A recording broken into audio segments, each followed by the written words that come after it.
Cordial saludo, amables hermanos y hermanas en nuestro Señor Jesucristo.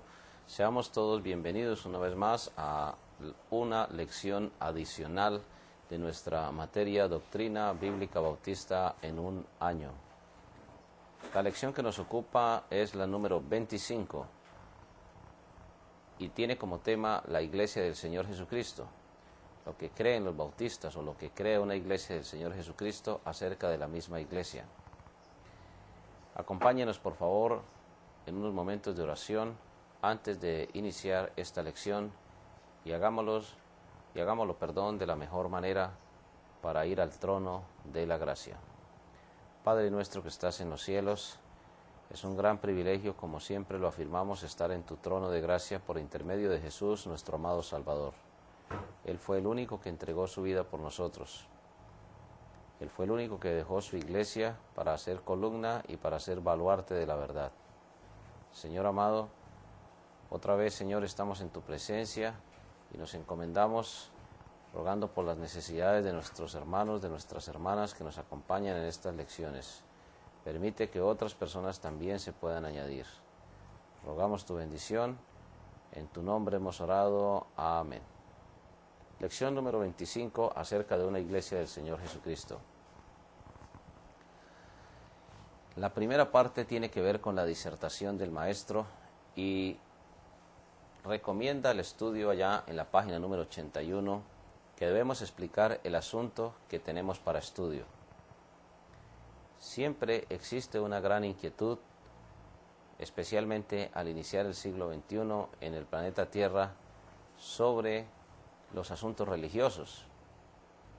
Miles y cada día nacen nuevas congregaciones con nuevos postulados, diversos vientos de doctrina, como dice la palabra del Señor, se siguen presentando de una manera casi que ininterrumpida. La realidad es que todos estos asuntos son proféticos, por decirlo así de esa manera, porque ya sabemos y conocemos en detalle el texto donde se nos habla de que muchos en esta época no soportarán la sana doctrina. Por eso hay una sana doctrina con relación no solo a la creación, no solo al pueblo de Israel, por ejemplo, para citar algunos ejemplos válidos, valga la redundancia, no solo para la familia. También existe una sana doctrina con relación a la iglesia del Señor Jesús. ¿Existe una verdadera iglesia del Señor Jesucristo en el siglo XXI iniciándolo? ¿Cómo se puede conocer una verdadera iglesia del Señor Jesucristo? En las primeras lecciones hablábamos de la naturaleza de la iglesia, de los oficiales de la iglesia, de las ordenanzas de la iglesia. En fin, toda esa gama, todo ese conjunto de principios que Dios ha dejado en su palabra con relación a la iglesia. Por eso es bien importante explicar que este asunto que tenemos para estudio es de gran significación, de un valor incalculable para la vida del ser humano. Ninguna institución humana ha durado lo que ha durado la iglesia del Señor Jesucristo. Por importante que sean, las organizaciones humanas tienen sus propios ciclos de evolución, de cambio, de transformación, de fusión. En el caso de la Iglesia de Cristo es muy diferente. Tenemos un asunto muy serio y ya hemos explicado en otras oportunidades que la palabra iglesia significa asamblea, que ha sido mal traducida hacia el castellano porque se españolizó un término en dos raíces, kaleo, eclesía, que significa llamados aparte por Dios y para Dios. Y son múltiples los significados que se le dan, inclusive hasta se relaciona con el templo, se confunde con organizaciones religiosas y el término ha dado para grandes especulaciones a lo largo y ancho de estos 20 siglos. Por eso, para rematar esta parte, necesitamos explicar que este asunto de la iglesia del Señor Jesús reviste gran importancia. ¿Cómo hacemos para conocer una verdadera iglesia del Señor Jesucristo, una verdadera asamblea local? Y ya no vamos a hablar de la naturaleza porque ya la hemos estudiado en otras oportunidades, que es local, que es visible, que es autónoma, sino que vamos a hablar más bien de las mismas características bíblicas para conocer una verdadera iglesia del Señor Jesucristo. Una iglesia se puede conocer por tres aspectos básicos. Primero, su doctrina. Segundo, su historia. Tercero, su práctica. Hay muchas iglesias que se autodenominan iglesias del Señor Jesucristo, pero que no cumplen los requisitos que menciona la palabra de Dios. Y la aclaración que hay que hacer desde un principio es que no estamos intentando ser sectarios, ni estamos queriendo dar a entender que solamente X grupo o denominación pueden en determinado momento llamarse iglesias de Cristo. Cada iglesia de Cristo está en la obligación, en la responsabilidad de demostrar si los principios bíblicos por los cuales fue originada, por los cuales se desarrolla y los cuales practica son verdaderamente los que menciona la palabra de Dios. No es un asunto de orgullo, de prepotencia, no es un asunto de sectarismo, es un asunto de que hay que encontrar la verdad, hay que escudriñarla como un tesoro, como dice la palabra de Dios, para poder evaluar si realmente estamos en una iglesia de Jesús o no. En lecciones anteriores hemos diferenciado lo que es familia de Dios, todos los salvos de todas las épocas y generaciones, desde Adán y Eva que cambiaron sus vestiduras de hojas de higuera por las pieles con las cuales Dios los vistió después de haber sacrificado animales, representando el sacrificio de Cristo. Pero una cosa es la familia de Dios, otra cosa es el pueblo de Dios, otra cosa es el reino de Dios, que ya lo hemos explicado anteriormente, y otra cosa es la iglesia del Señor Jesús. Tenemos entonces en mente el momento en que el Señor Jesucristo establece o empieza a establecer su iglesia. ¿Cómo se sabe que una verdadera iglesia es de Cristo? Pues porque Él la ha fundado.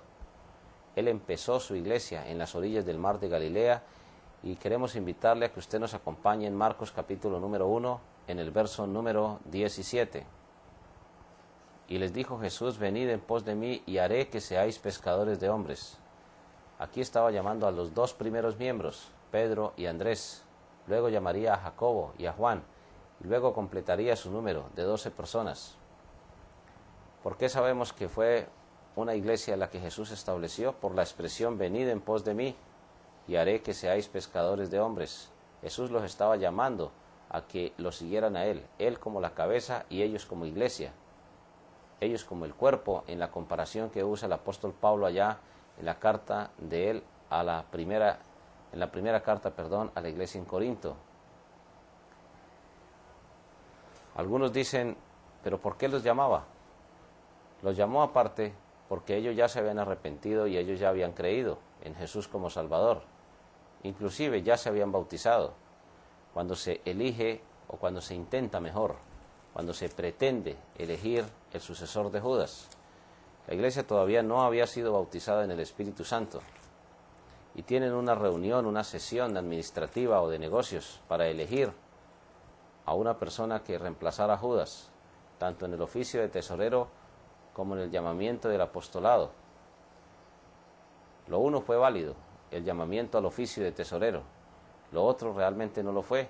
Nunca encontramos a Matías ejecutando milagros o desarrollando las sanidades o los ministerios propios de un apóstol. La iglesia nunca ordenó apóstoles. La palabra apóstol significa enviado directamente por Él, por el mismo Señor Jesucristo. Por eso, allá en Hechos capítulo 1, en el verso número 21, dice que es necesario pues que de estos hombres, Hechos 1:21, acompáñenos por favor en esta lectura de la palabra de Dios para que comprobemos que Jesús llamó personas que había bautizado ya Juan el Bautista. Es necesario pues que de estos hombres que han estado juntos con nosotros todo el tiempo, que el Señor Jesús entraba y salía entre nosotros, comenzando desde el bautismo de Juan, hasta el día en que de entre nosotros fue recibido arriba, uno se ha hecho testigo con nosotros de su resurrección. Claramente vemos que Jesús llamó personas que ya habían sido bautizadas, personas que en ese momento se dedicaban laborando en uno de los trabajos artesanales más importantes de su época, como era el de la pesca. Pero Jesús les dice que como ellos ya se habían arrepentido, como ellos ya habían creído, como ya los había bautizado Juan el Bautista, pues sencillamente ahora les correspondía hacer parte de la iglesia del Señor Jesús. El primer elemento que necesitamos diferenciar en cuanto a explicar el asunto que tenemos para estudio es que una iglesia de Cristo ha sido fundada por el mismo Cristo. Él es su cabeza, Él es su fundador. En la Gran Comisión le diría a esta misma iglesia: id por todo el mundo y haced discípulos, bautizándolos en el nombre del Padre, del Hijo y del Espíritu Santo, enseñándoles todas las cosas que yo os he mandado, y aquí yo estoy con vosotros todos los días hasta el fin del mundo. Jesús le daría la autoridad a su iglesia. Ellos no podrían ir hasta todo el mundo, hasta el fin del mundo, porque ellos iban a morir físicamente. Espiritualmente no iban a morir porque habían nacido de nuevo, estaban añadidos a la iglesia. Mientras estaban vivos aquí físicamente de manera terrenal, deberían ir y predicar el Evangelio, pero a ellos se les dio la autoridad de empezar nuevas iglesias, de ir por todo el mundo. Se quedaron en Jerusalén, vino la persecución, se empezaron a desarrollar pequeñas iglesias en Judea, en Samaria, luego en Antioquía, donde ya la mayor parte de los creyentes añadidos y bautizados no eran judíos, sino de raza diferente a judíos, es decir, gentiles, y en ese orden de ideas la iglesia del Señor siglo por siglo se ha ido desarrollando, porque cada iglesia tiene la autoridad de fundar nuevas iglesias, de hacer obra misionera, de ganar las almas no solo de manera local, sino de ir a otros lugares también a través de la obra misionera. Por eso, apreciados hermanos y hermanas, la primera pregunta que debe responder una congregación que pretende ser una iglesia de Cristo es: ¿quién ha sido su fundador? Si su fundador es Cristo, si puede trazar su origen desde Cristo hasta nuestros días, siglo por siglo. Montanistas, tertulianistas, fueron los apodos que se le pusieron, para no mencionar los bíblicos, como cristianos, los del camino, herejía que se le llamó también. En fin, términos que se usaron para apodar o para colocar sobrenombres a una iglesia del Señor Jesús. No estamos garantizando que toda iglesia bautista sea una iglesia del Señor. Hay iglesias que se autodenominan bautistas, pero cometen serios errores en sus prácticas y se han alejado de la sana doctrina, se han apartado de la verdadera iglesia del Señor Jesús, porque la iglesia de Jesús no es protestante, ni es evangélica, ni tampoco resiste el título de católica, porque muchas de esas congregaciones se han apartado.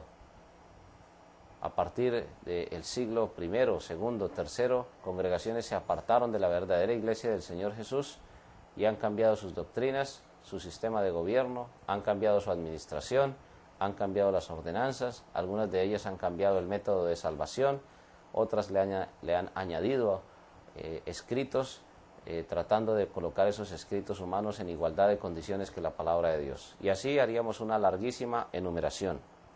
Entonces, en primer lugar, se debe reconocer que el fundador de la iglesia y cabeza fue Cristo. En segundo lugar, que su única regla de fe y práctica es la Biblia. 2 Timoteo 3, 15, 17 lo dice claramente, que desde la niñez has sabido las sagradas escrituras, las cuales te pueden hacer sabio para la salvación por la fe que es en Cristo Jesús. Y habla de que toda la escritura es inspirada, es decir, alentada, motivada, soplada por Dios y útil para enseñar, redarguir, corregir, para instruir en justicia, a fin de que el hombre de Dios, o el creyente mejor, sea perfecto, enteramente preparado para toda buena obra. Añadirle a la palabra de Dios libros tradicionales que tratan de explicarla, confirmarla, agregarle, siempre ha sido una práctica de religiones que no tienen nada que ver con Cristo. Su palabra ha sido completa, ha sido confirmada por las señales y los milagros de los apóstoles, como lo dice Marcos capítulo 16, desde los versos 15 hasta el verso número 20. Podemos encontrar allí, en ese mismo evangelio, podemos demostrar que la palabra de Dios ya ha sido confirmada. Y ellos saliendo, Marcos 16, 20, predicaron en todas partes, ayudándoles el Señor y confirmando la palabra. ¿Por qué se sabía que lo que ellos predicaban era palabra de Dios? Porque se iba confirmando con las señales. No existían notarías, no existe la firma del Señor Jesucristo autenticando su palabra. La autenticación fueron las señales, primero de Cristo, los milagros que Él hizo, y después los que hicieron los apóstoles por los dones sobrenaturales y temporales que Dios les dio. Por eso dice, confirmando la palabra con las señales que la seguían. Amén. Marcos 16, versos 15 hasta el verso número 20. Usted puede estudiar en detalle ese texto, y si tiene alguna inquietud, alguna pregunta, algún comentario adicionalmente a las tareas para los alumnos, usted los puede enviar para hacer las correspondientes aclaraciones, para hacer las correspondientes o para trabajar mejor en las correspondientes respuestas y que el significado de cada una de estas enseñanzas quede totalmente definido. Por eso el fundador de una iglesia es Cristo y por 20 siglos nunca la ha abandonado. En segundo lugar, la Biblia siempre ha sido su práctica. En tercer lugar, su nombre siempre ha sido iglesia. Y yo también te digo que tú eres Pedro y sobre esta roca edificaré mi iglesia. Pedro indica una raíz griega, Petros, una pequeña piedra del edificio, mientras que roca es Petra, que es Jesús. Se señala a él mismo: edificaré mi iglesia y las puertas del infierno no prevalecerán contra ella. Apreciados hermanos, hermanas, la forma de gobierno de una iglesia es congregacional. Lo hemos estudiado ya anteriormente en la lección de los diáconos, lo hemos estudiado en el Concilio de Jerusalén, lo hemos estudiado con suficiente claridad de que nunca una iglesia ha tenido que ser gobernada por una sola persona. Toda la iglesia tiene la autonomía de gobernarse ella misma. Sus miembros son personas salvas añadidas por bautizo. Mas a todos los que le recibieron les dio potestad, autoridad de ser hechos hijos de Dios, primero. Luego dice en Hechos 2, 40 al 42, lo afirma que a los que recibieron su palabra, allí fueron bautizados y se añadieron. ¿A dónde se añadieron? Se añadieron a la iglesia. Una persona que verdaderamente quiera ser parte de una iglesia del Señor Jesucristo, se ha añadido por bautizo. O de lo contrario, esa persona no ha sido verdaderamente añadido a una iglesia de Jesús. Qué diferentes son aquellas doctrinas que enseñan que basta solamente con arrepentirse y recibir a Cristo para ya ser miembro de una iglesia. No se encuentra por ninguna parte una certificación o una justificación de estos pasajes que se mencionan, porque la realidad es que siempre el requisito para añadir a una persona fue el bautizo bíblico con los requisitos mencionados ya anteriormente en las lecciones que hemos estudiado en otras oportunidades.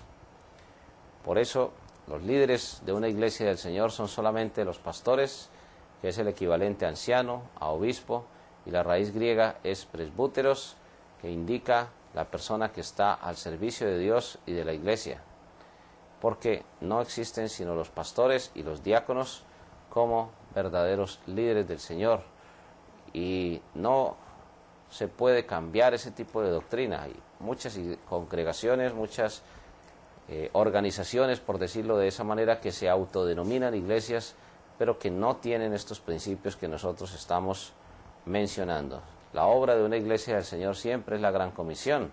Hay iglesias que se ocupan en colegios, universidades. Su propósito se desvirtúa, se desvía.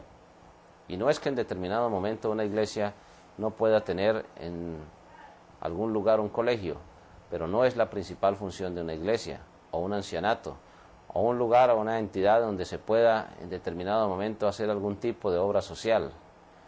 Muchas iglesias se han destruido porque se dedican a la obra social y vienen los conflictos por la economía, vienen los conflictos por intereses, por liderazgo, y la misma iglesia pierde su visión evangelística, que es la de ganar las almas para Cristo, la de bautizarlas, la de enseñarles para que esas personas se comprometan con Dios también, como nosotros nos hemos comprometido a llevar el mensaje del Evangelio en toda América Latina. No es fácil en este momento reconocer este tipo de doctrinas, porque en 20 siglos muchos vientos de doctrina, como decíamos al principio, se han infiltrado, pero hay que perseverar en la sana doctrina. El propósito principal de una iglesia es predicar el Evangelio para salvación, luego servir las ordenanzas, enseñar la sana doctrina, en cuarto lugar compartir el compañerismo cristiano y por último participar en la oración, en la adoración y en todo lo que tiene que ver con la vida devocional o alimentación espiritual. Las armas de una iglesia del Señor Jesús no son carnales, sino son espirituales, porque las armas de nuestra milicia no son carnales, sino poderosas en Dios para destrucción de fortalezas. 2 Corintios capítulo 10, en el verso número 4. Hermanos y hermanas, estas son algunas, en cierto modo, marcas que identifican no quisiéramos terminar esta pequeña sección recordando que siempre la Iglesia ha estado separada del Estado. Mateo capítulo 22, en el verso número 21, podemos rematar esta sección de este primer punto de la explicación. Mateo capítulo número 22, en el verso número 21.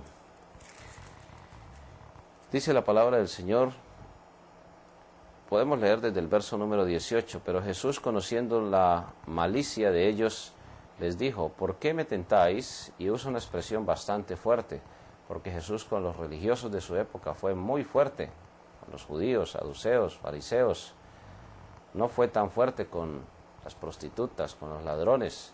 Inclusive en algunos momentos, cuando esas prostitutas y esos ladrones se habían arrepentido y creído, le dijo a los religiosos de su época que ellos iban adelante, no los fariseos y los saduceos, sino los pecadores que se habían arrepentido, las prostitutas y los ladrones, porque ellos se habían arrepentido, mientras que los que se creían buenos no.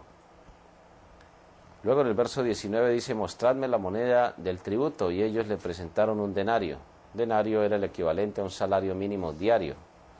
Entonces les dijo, ¿de quién es esta imagen y la inscripción? Verso 21 le dijeron, de César. Y les dijo, dad pues a César lo que es de César, y a Dios lo que es de Dios. Oyendo esto se maravillaron, y dejándole se fueron. Mis hermanos, la independencia, o mejor, la separación de la Iglesia y del Estado es una marca indefectible. Cuando una Iglesia se une con el Estado, algunos de los impuestos que recauda el Estado van a las arcas de las autodenominadas iglesias, y el Estado empieza a influir decididamente en el nombramiento de líderes, en la forma como se debe predicar el Evangelio y en muchas otras cosas en las cuales el Estado no tiene ni debe tener ningún tipo de injerencia. No encontramos ningún presidente latinoamericano saliendo en alguna conferencia a predicar el Evangelio, no es su oficio es gobernar. Asimismo, no se debe permitir que en un púlpito se use, que el púlpito, donde se predica la palabra de Dios se use para hacer el proselitismo político. Lo que es de Dios, lo espiritual, lo eterno, las almas, su palabra, su iglesia. Lo que es del César, en otras palabras, el gobernante, es terrenal, es temporal, fenece, cambia, está contaminado por la injusticia. La palabra César significa el mejor, e inclusive en algunas ciudades donde César se presentaba para rendir culto y donde se le rendía culto al emperador, perdónenme la redundancia, pues sencillamente pagaban menos impuestos. Una de las formas de idolatría del Imperio Romano era a través del gobernante. Aún sin embargo Jesús admite que necesita respeto porque algo de orden se necesita. Es verdad que la justicia del ser humano es como un trapo de inmundicia, pero algo de justicia humana se necesita mientras el Señor regresa a establecer su reino con vara de hierro, a establecer justicia 100%. Así que muy rápidamente hemos hecho una breve disertación de unos 9 o 10 puntos que caracterizan a una verdadera iglesia del Señor Jesús. No es fácil, con tanta elaboración teológica, con tanta intelectualidad disfrazada de espiritualidad en estas épocas, diferenciar a una iglesia del Señor Jesús. Pero ahí hemos mencionado estas 10 características que siempre han permanecido en la iglesia del Señor Jesucristo. Hemos visto entonces que la primera pregunta la hemos absuelto. ¿Cuál es el origen de una iglesia? Hemos visto también ahí muy brevemente cuál es su doctrina básica. Y también hemos visto lo relacionado con sus prácticas. Hay algunas prácticas de algunas iglesias inclusive que permanecen en la sana doctrina que pueden en determinado momento atentar contra la misma iglesia. Hay iglesias, por ejemplo, que no ejercitan la disciplina. Hay iglesias donde la palabra de Dios pasa a un segundo plano. O hay iglesias donde el señorío de Cristo como cabeza de la iglesia se reconoce solamente en algunos asuntos y en otros no. El asunto que tenemos para estudio en esta lección es de gran importancia. Depende de la alimentación espiritual que reciba una persona en una verdadera iglesia de Cristo, de eso dependen sus decisiones, en la niñez, en la juventud, en la época adulta y aún en la ancianidad. No son fáciles estas etapas en la vida terrenal del ser humano, ni mucho menos del creyente. Pero cuando no se congrega uno en una verdadera iglesia del Señor y se enseña la sana doctrina con sencillez, con profundidad, con mansedumbre, buscando que Dios edifique el cuerpo de Cristo, de Él mismo, que es la iglesia, a través de su Santo Espíritu, pues sencillamente el tipo de decisiones que se tomarán serán muy alejadas de la palabra de Dios. No se puede practicar lo que no se ha aprendido. Para poder practicar la palabra de Dios hay que aprenderla y hay que trazarla correctamente. El apóstol siempre vivía motivado y hasta preocupado. Presentarte a Dios como obrero aprobado, que no tienes de qué avergonzarte, le decía el apóstol Pablo a Timoteo, que traza bien la palabra de verdad. Y ahí la palabra trazar indica los oficios artesanales que tenían en esa época, la carpintería. No se puede diseñar un mueble si no hay un trazo correcto. ¿Por qué? Porque lo más importante de un mueble, lo más importante de una casa, lo más importante de un objeto, inicialmente es la idea. Sin una idea clara de lo que se va a diseñar, pues no tenemos un diseño claro. Las ideas del ser humano para beneficio son tomadas de la palabra de Dios. Por eso, mis apreciados hermanos y hermanas, de ahí la importancia de ser muy firmes en la sana doctrina. Cuesta a veces, inclusive, a veces hasta la vida, costó en algunas ocasiones, y alguien me dirá que esto es muy fácil de predicar y que otra cosa es vivirlo. Pero mis apreciados hermanos, hermanas, amigos y amigas en nuestro Señor Jesucristo, es de gran bendición reconocer y es además de gran responsabilidad entender que Dios ha dejado su iglesia como columna y baluarte de la verdad, como ya lo hemos explicado en anteriores oportunidades. En cuanto a las tareas para los alumnos, esperamos que ustedes puedan ampliar los conceptos. Las consultas por medio de las concordancias son muy importantes. Los diccionarios bíblicos tienen una información bastante abundante en cuanto a estas enseñanzas y nos ayudan definitivamente para definir lo que es una iglesia. Hay que hacerlo usando los términos griegos que ya hemos estudiado en otras oportunidades. Y habla allí que no simplemente somos personas salvas, sino también bautizados, no solo en un grupo, sino en un grupo organizado. Hermanos y hermanas, hay uno de los textos que se usa actualmente y se usa de una manera bastante equivocada. Encontramos, por ejemplo, en 1 Corintios capítulo 12, en el verso número 12, así como el cuerpo es uno y tiene muchos miembros, pero todos los miembros del cuerpo, siendo muchos, son un solo cuerpo, así también Cristo, porque por un solo espíritu fuimos todos bautizados en un cuerpo. Me he detenido aquí porque muchas personas dicen, recibe a Cristo y de una vez el Espíritu Santo lo introduce en la iglesia y lo bautiza y lo incluye en la iglesia. La verdad es que aquí no está hablando de ninguna otra cosa que del bautismo del Espíritu Santo. Por un solo Espíritu fuimos todos bautizados. Está hablando de que la iglesia de Cristo fue bautizada en el Espíritu Santo en el día de Pentecostés, en un cuerpo, sean judíos y griegos, sean esclavos y libres, y a todos se nos dio a beber de un mismo Espíritu. Hermanos y hermanas, un cuerpo no es invisible, un cuerpo no es universal, un cuerpo es individual. Un cuerpo es visible. Por puro sentido común podemos entender, sin estudiar los términos griegos, que aquí no se está refiriendo a ninguna otra cosa diferente al bautismo que el Espíritu Santo ejecutó. El Espíritu Santo sumergió a la iglesia en su poder. Es como tener un automóvil nuevo, pero no tener combustible. Algo similar sucedía con la iglesia del Señor. Tenían el mensaje que predicar, habían visto a Cristo resucitado, necesitaban el poder. ¿Cuándo recibieron el poder? El día de Pentecostés, 50 días después de que Jesús resucitó, recibieron el poder para llevar el Evangelio. Pero aquí no está diciendo que cada creyente inmediatamente es añadido al cuerpo de Cristo por el Espíritu Santo. Aquí lo que está hablando es del bautismo del Espíritu Santo, que fue el que fue usado para añadir a su iglesia, o mejor, para sumergirla en el poder del Espíritu Santo. Luego, entonces, siglo por siglo, cada vez que uno se bautiza en agua, participa del bautismo del Espíritu Santo. De ninguna manera está refiriéndose a ningún otro tipo de actividad.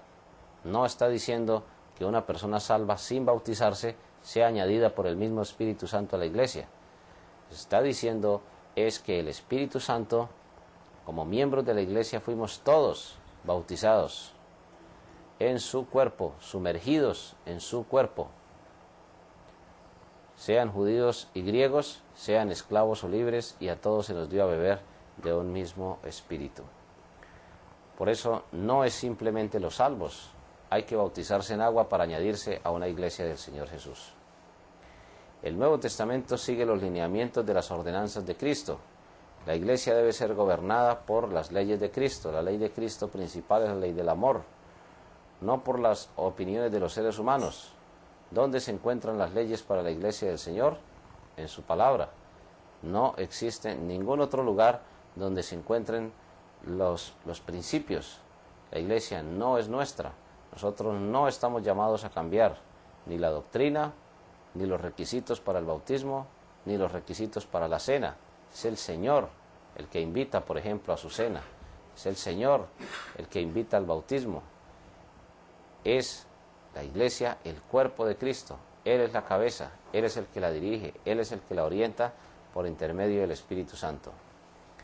En cuanto a los oficiales de una iglesia, ¿qué puede decirse acerca de lo que se menciona allí? Papas, cardenales, arzobispos. La palabra obispo significa pastor y es equivalente a la traducción presbúteros. Por eso, mis apreciados hermanos y hermanas, no podemos en ningún momento dejar de realizar estas explicaciones, porque una iglesia del Señor Jesús siempre es gobernada por la misma iglesia. El Espíritu Santo usa a todos los miembros. 2 o 3 reunidos en su nombre es una iglesia pequeña. Y si es una iglesia donde Dios ha bendecido con un gran número de personas, pues con muchísima mayor razón hay que entender y reconocer que esa iglesia debe ser autónoma, democrática, y que ella misma puede y debe gobernarse sin tener en cuenta que alguien vaya a usurpar esa autoridad. Los siervos del Señor, el obispo, el pastor, debemos estar bajo la autoridad de una iglesia.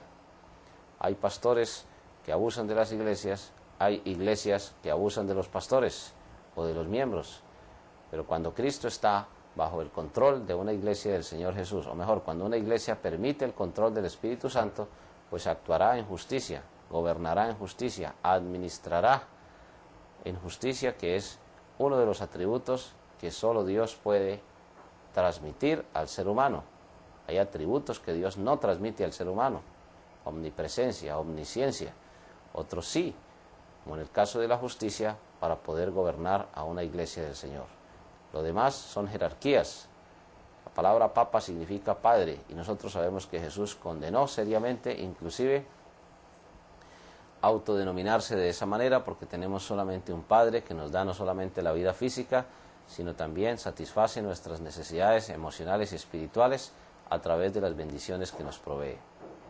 En cuanto a las preguntas para discusión, se pregunta, valga la redundancia, ¿es Dios la fuente de todas las organizaciones religiosas? Claramente sabemos que no. Algunos dicen que Dios es igual a Alá. Otros hablan de otros dioses, pero solamente para mencionar el caso de Alá. Nosotros sabemos que cerca del año 620, Mahoma, después de haberse casado con una viuda adinerada, afirmó haber tenido una visión celestial. Y en esa visión celestial dice que se le apareció el arcángel Gabriel y que le dijo que debía establecer una nueva congregación. Y ahí empieza con las armas a predicar la doctrina musulmán. La palabra musulmán significa una persona que se somete, y habla del Islam también. ¿Cómo puede ser un Dios como, entre comillas, Alá, que manda a matar a los semejantes porque sencillamente quiere que se conviertan a su religión? ¿Cómo puede ser un verdadero Dios, Alá, cuando ordena a las personas que cometan actos en contra de su prójimo y aún en contra de ellos mismos? sin tener ningún tipo de justificación? ¿Cómo puede ser un verdadero Dios cuando las condiciones en que viven seres humanos como la mujer en la doctrina islámica, entre comillas, es de humillación, de vergüenza, y donde los derechos civiles de propiedades mínimas o de atender a sus hijos son desconocidos de una manera rampante? Nunca. El verdadero Dios es el Dios que se revela a través de la creación, que se da a conocer a través de la creación, que se da a conocer a través de su palabra, que se da a conocer a través de su Hijo, que siempre ha traído bendición y beneficio al ser humano. Cuando ha permitido en determinado momento el exterminio de pueblos, ha sido por la abundancia de la maldad en pueblos tan supremamente alejados de la bondad como los cananeos, como los amorreos, pueblos que en algunas ocasiones ofrecían a sus propios hijos pequeños a los supuestos dioses para tratar de pagarles los favores. Podríamos hacer una gran elaboración mitológica pasando desde los babilonios, llegando a los griegos, a los romanos, pero realmente ni tenemos el tiempo ni tampoco sería de mayor provecho. Una verdadera iglesia del Señor ha sido establecida por el Señor, la ha mantenido con sus principios, con su poder, y siempre ha sido para ayudar a contener la maldad. ¿Qué tal que todos los millones de personas que somos convertidos a Cristo no lo hubiéramos sido ya? La maldad sería muchísimo mayor. Claro, la Biblia dice que la maldad avanzará, se multiplicará. Pero, apreciados hermanos, hermanas, es de gran bendición reconocer que nuestro Dios es un Dios justo, de amor, de bondad, de misericordia, y que no lo podemos confundir con ningún otro Dios, por importante o por prestigioso que sea el culto a dicho Dios. Hermanos y hermanas, en la parte final de nuestra lección se nos mencionan algunos textos en los cuales usted puede y debe trabajar para que estas explicaciones puedan ser complementadas de una manera más precisa. Siempre afirmamos que no estamos repitiendo lo que dice la lección porque no tendría sentido.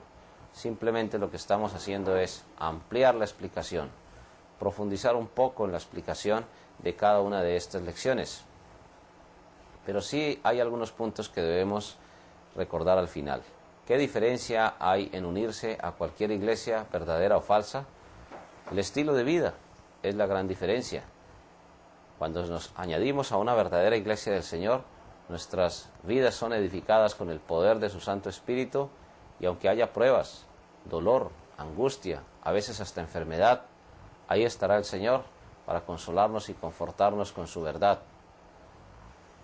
No es sino ver el rostro de una persona que ha perdido su ser querido, pero cuando su ser querido ha partido a la presencia de Dios, hay verdadero consuelo con la verdad.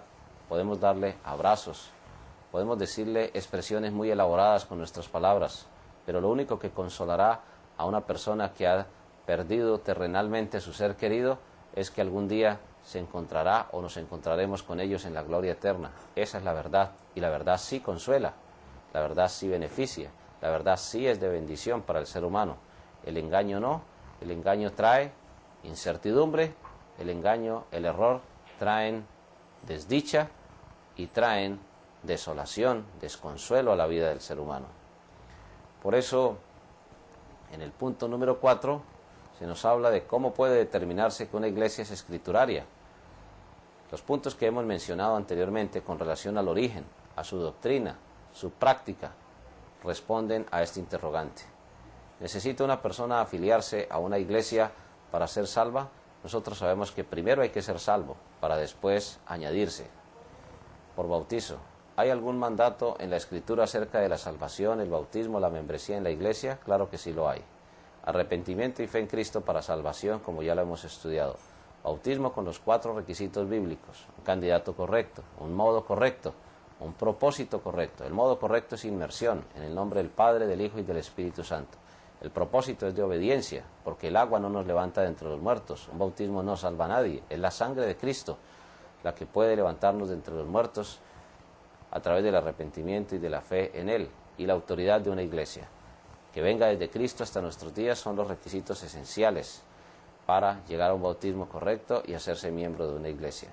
Una vez que la persona es salva, ¿qué debe hacer primero? Bautizarse, para añadirse a una verdadera iglesia de Jesús en la medida de sus posibilidades.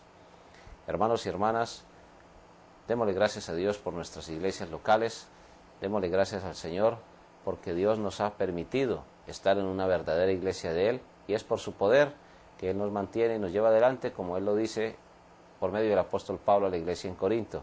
Siempre nos va a llevar de victoria en victoria. A veces la victoria implica sufrimiento, angustia, prueba, dolor, a veces superar la tentación, pero apreciados hermanos y hermanas, la iglesia victoriosa será llevada a la gloria del Señor para gobernar con el mismo Señor. Mientras tanto, usted y yo somos llamados a ser fieles, a proclamar la sana doctrina no solamente con nuestras palabras, sino con nuestro testimonio, y a preservarla, presentando siempre defensa con mansedumbre. Que Dios nos bendiga a todos grande y ricamente, y les esperamos para nuestra próxima lección, y ojalá podamos invitar a otras personas que se añadan a nuestro seminario bautista misionero latinoamericano. Muchas gracias, y repetimos, nuestro anhelo, nuestra oración es que Dios nos bendiga a todos grande y ricamente.